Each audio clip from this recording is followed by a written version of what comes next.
So in this video we're gonna unbox the polarizing filter for the DSLRs, and I'm gonna use 67 mm filter for my Nikon D7500.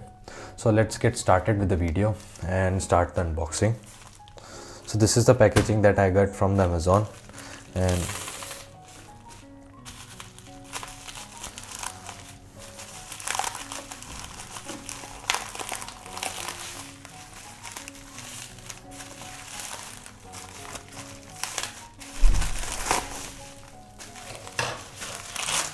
so this is some paperwork.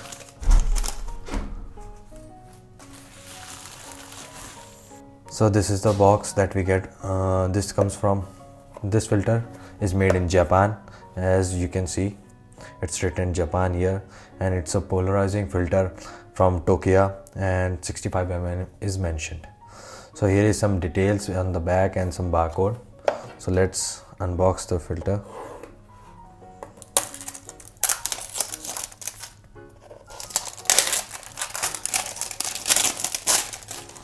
You get some premium box with this filter, and when you open the box, here is the filter that you get. So this is the type of filter that you get, and you get the ring in front.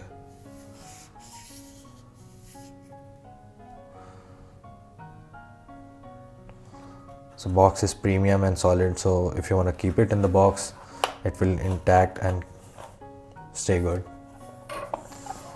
So let's test it out with my DSLR. So I have to change the setup from here. This is the ring you get, and this is my DSLR Nikon D7500. So I'm gonna test this on my DSLR, and there are two ways.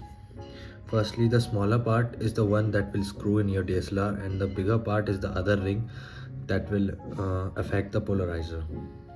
So it's circular polarizer. That means when you rotate this, the polarizing value increases or decreases depending on the movement.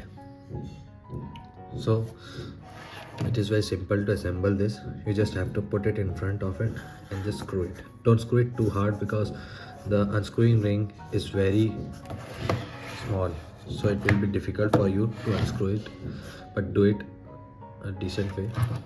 And this is the ring, outer ring, which will affect your polarizer. So mainly this is used to remove the reflections from the reflecting surface, like glasses or water and somewhat skies and all. So if you want any testing videos and review about this, then you can comment that down below. And if you want, and the buying link for this filter will be in the description. You can go and check that out. It cost me around 1500 something, and it's a 67 mm filter. And you can buy the other filters. It has different options. If you have 50 mm or above 67 mm, something like 70 mm, then you can buy that too. The price will vary upon the mm you are buying.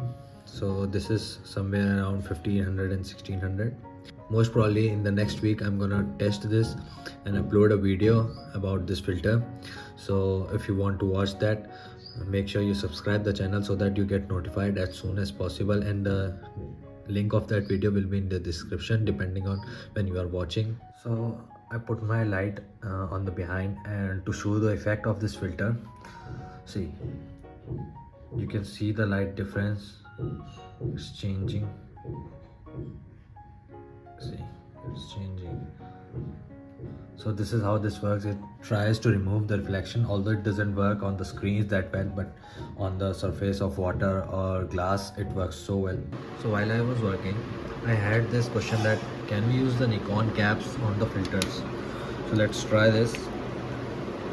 So yeah, we can use the Nikon cap or other caps that you get with your lens on the filters.